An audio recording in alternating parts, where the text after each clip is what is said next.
surprised to find out how powerful and violent, some of these white supremacist groups are. And they are not as big of an influence in the East Coast prisons as the West Coast prisons, but you do have some really violent white supremacist factions.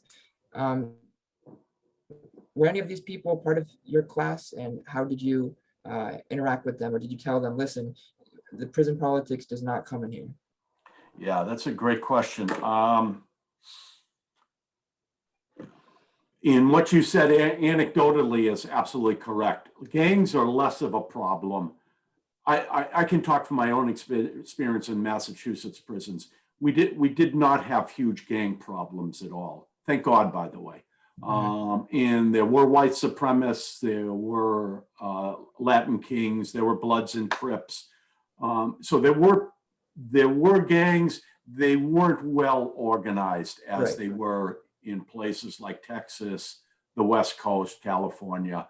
By and large, the gangs in Massachusetts prison were local, were kind of street gangs. So there may have, there may have been a gang from Fall River and a gang from Springfield, in largely blue-collar cities, as you can imagine. So what occurred on a real basis, it's a believe it or not, it's kind of a non-issue in terms of the way inmates interact in a prison.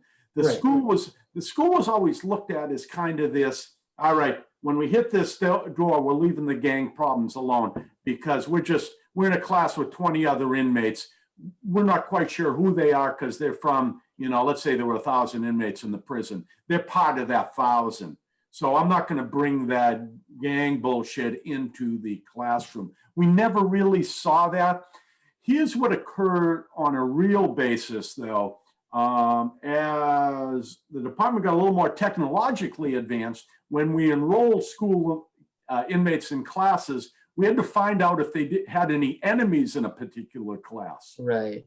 So let's say me and you had a beef in the prison, and Andrew wants to get in the GED class with Boen. So if I'm the principal and I'm enrolling Andrew in the GED class, I have to go through his enemy page, make sure it doesn't connect to anyone who's in a particular class. Right. It's kind of a practical thing. But the gang problem, I don't ever really remember having any specific gang issues. We always had to do like safety and security audits of the school, and I'd have to do that once a week, Andrew. And occasionally you'd find gang paraphernalia written on desks or in the men's room, and you'd report it to the investigators, and then they'd keep an eye on the school or wonder who wrote it and say, yeah, this makes sense. You got Jones in your classroom or whatever, you know what I mean? And we'd find that wouldn't be uncommon, Sure. Would you say the majority of inmates were there due to a substance abuse issue? I think it's very, you could definitely find a statistic for that. And I don't want to give you anything off the top of my head, but it is very significant. It is very significant. The fact that they had a drug or alcohol problem, and then compound that with the crime was committed when they were under the influence. There's a huge correlation there